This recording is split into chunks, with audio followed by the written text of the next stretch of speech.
Hola, ¿qué tal? Mucho gusto. Hoy es lunes 16 de noviembre y esta será la clase. Ok. Hoy es lunes 16 de noviembre del 2020. 16 de noviembre del 2020. Recuerde que es lunes, remember it's Monday.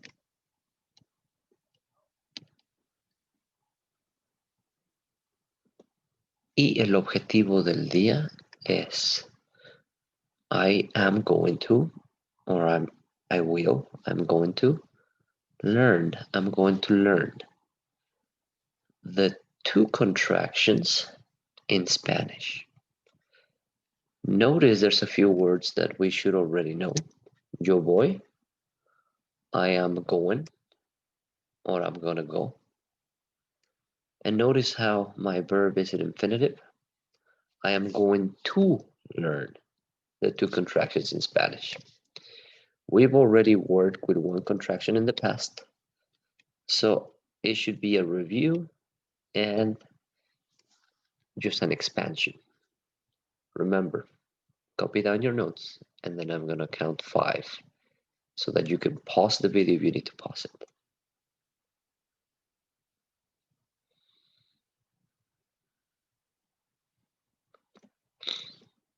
Okay, so what is a contraction? ¿Qué es una contracción? Remember that a contraction is a shortened version of a word. So the shortened version of the written and spoken forms of a word. You have a big word and you want to make it smaller. Sometimes it's as simple as saying he is. You're going to contract it. In English, you will contract it by using an apostrophe. And then you just said his. There are plenty of contractions. Here is a little list that you don't need to write. You don't need to write, it's just so that you see. This is how many contractions you have in English. It's a comprehensive list, but there's more. So I would, you would, he would, who would, what would, you are, it's, where, there, and so on. Beautiful thing about Spanish, we don't have to worry about so many of them. En español solamente hay 2.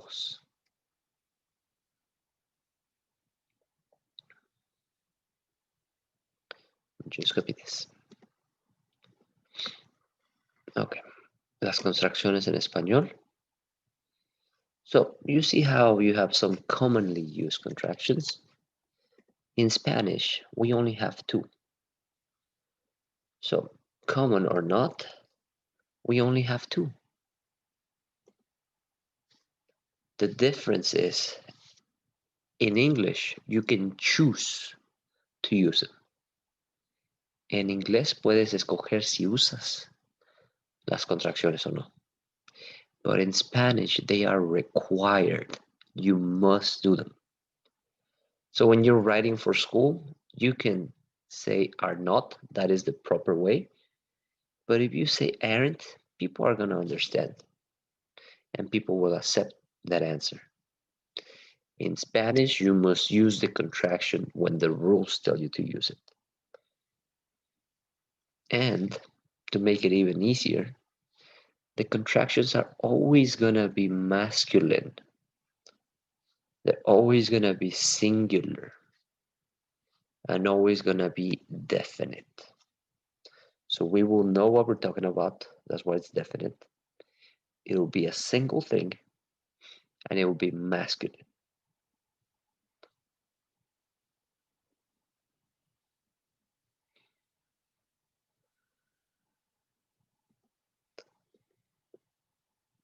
Do not copy this page, please. This is just more examples. So what do I mean by they are always masculine, singular, and definite? Remember that in Spanish, we have 8 articles. The definite and the undefined. So defined and undefined. In other words, what in English you would say a or an, for example, apple. In English you would say an apple. That simple. In Spanish you would have the choice of un, if it's just one and masculine, uno. Oy, what am I doing? Unos, if it's more than one and masculine. Una, if it's feminine. And unas, if it's feminine and plural. So in English, it's simple, just a or an. And if it's plural, you're going to say some. In Spanish, I have 4 choices: masculine, feminine, plural, plural. Now, that's for things that I don't know. If I actually know what I'm talking about, and I'm going to use a defined article, my defined article is el, the, los, the, but plural, la, the feminine, las, the plural feminine. This one will always be definite, so it'll come from here. It will always be masculine, so I don't care about this too. And it will always be singular. So this is the only one we're gonna be working with. This is the only word in Spanish that will contract the 2 times. You want to write that, go for it. El is the only word that contracts in Spanish.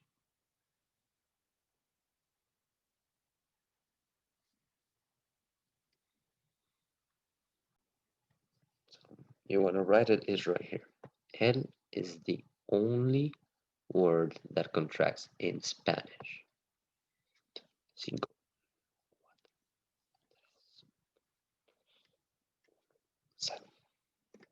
Okay, so contraction number 1 we have done in the class before, which is when you say tú plus de and it becomes al. Remember, a means tú, el is de, and when you put them together, instead of saying a el, they merge and I say al. And we've done this in class. Important for you to realize that this will work mostly with the verb ir, to go, because you're mentioning to a place. So contraction number 1 is al, to the. Remember, this merges and becomes al.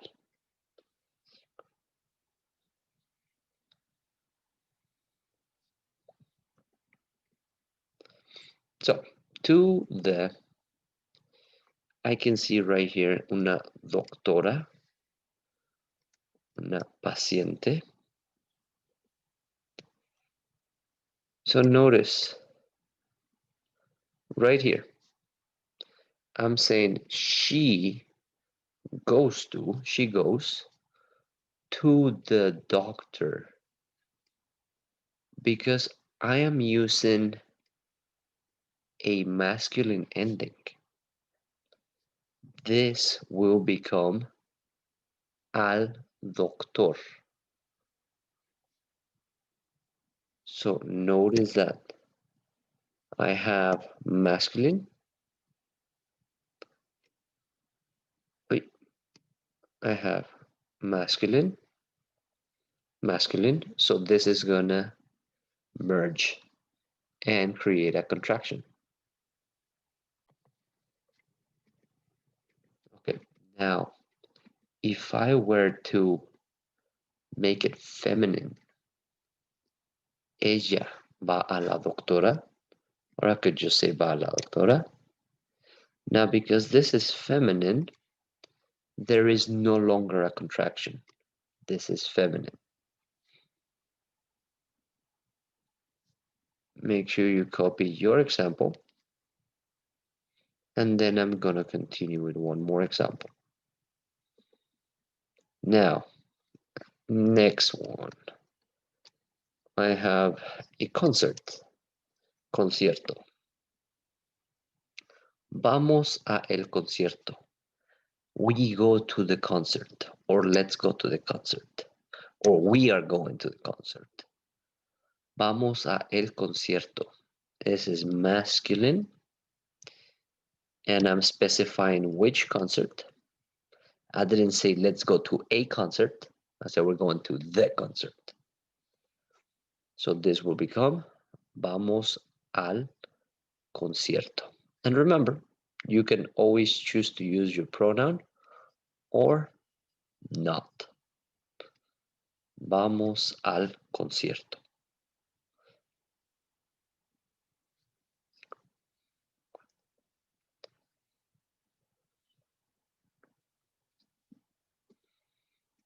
Okay, now we're going to the contraction number 2. And on this one, we're going to spend a little bit more time because we have not seen in the past. This contraction will work with the verbs to be, with both of them. So you're going to have to be careful when you use ser, when you use estar. Remember, ser is mostly for permanent things that do not change, and estar is for things that are temporary or that can change. That is important. However, that is not the topic. You should know that already. Now I have de plus el. It becomes del. If you think about it, you have been writing this every single day of class when you do the date. Hoy es 16 de noviembre del 2020, of the 2020. So, of the becomes del. Now, here's the tricky part. It can be of the, and it could also be from the. So, I'm going to have 2 times 2 different meanings for the contraction of the. The el from the, del. Of the, del, from the, del. Both of them are the same. And that can be confusing.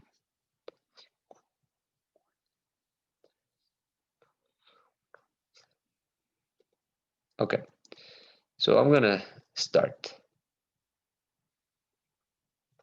Don't worry about this yet. So I'm gonna start with the first case when it means of the. Remember that I'm gonna use it for verb set and star more than likely in Spanish 1. So I have my little picture. Tengo una silla. Tengo un elefante. So I'm gonna use their position to give this example. Think it through. Which verb would you use to say position? Is it gonna be something permanent or something that moves around? Yes, it's something that moves around. The position depends on something else, so it's gonna be estar. So I'm gonna use my verb estar. And I'm gonna talk about the chair. La silla is al lado, to the side, de el elefante.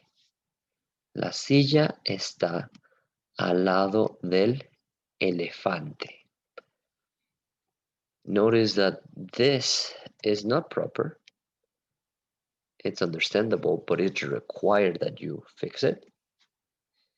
And it will be la Silla, the chair, está, to the side of the elephant. La silla está al lado del elefante. Now, before you copy your notes, notice down here that I use the positioning. Now I'm talking about the elephant first. El elefante está al lado de la silla. So now notice, this did not change because this is feminine. Remember, only gonna change when it's masculine, singular, and defined. In other words, if I had said the chair is to the side of an elephant,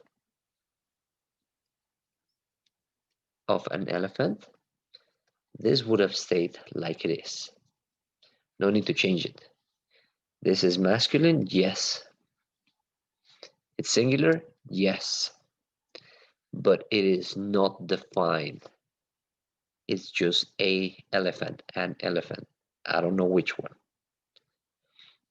I'm gonna erase everything. Remember, you can always pause and go back.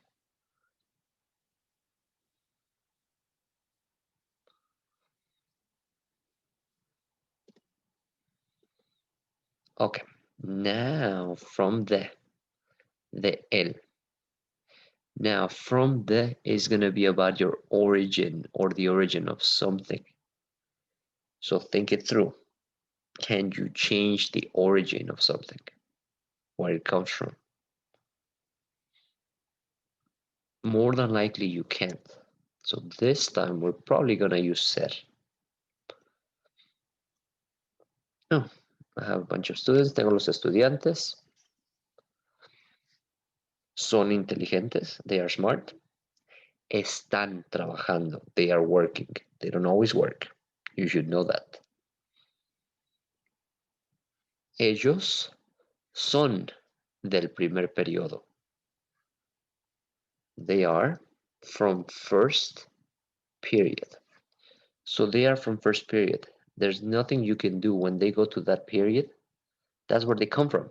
And from there they move to second. That's simple. So their origin does not change. Ellos son del primer periodo. Notice that I have del. That means that,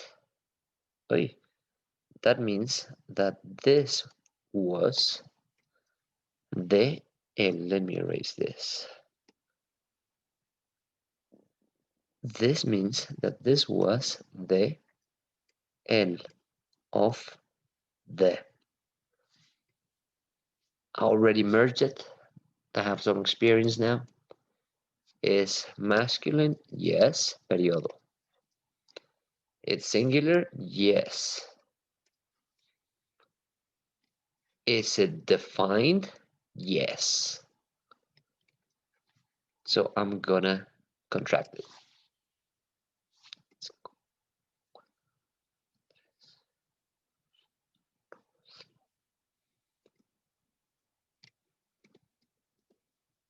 Another example from the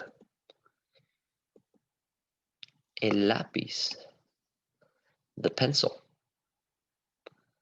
es de el muchacho, is from the boy or is of the boy? We gotta think it through. In English, you would say the pencil is the boy's. You're saying the possession. In Spanish, I would actually have to think. Is it from the kid? Did he make it? No. So, in this case, de él means of the. It's of his possession.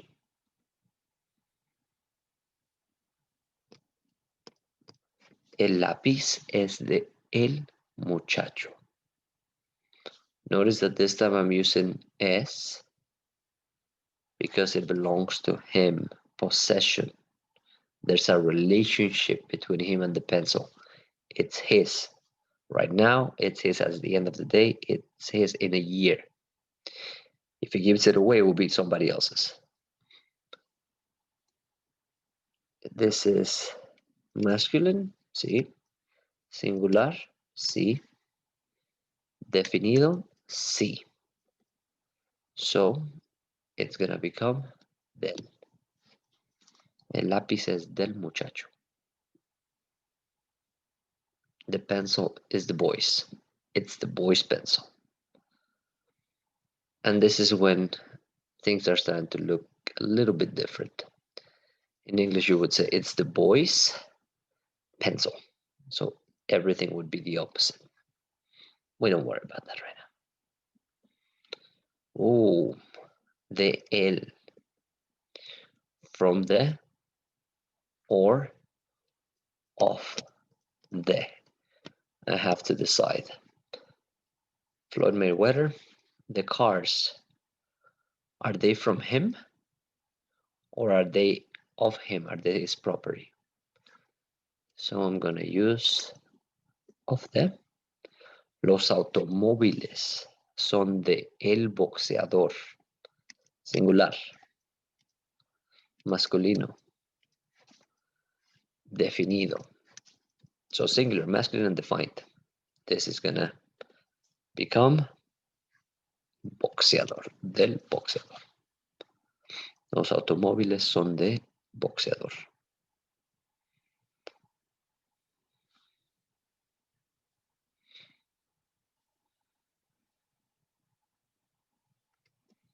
And that's it. It's a lot of information, so we're gonna be practicing tomorrow and in some of your activities. Have a good day. Hopefully I'll see you soon. Ciao.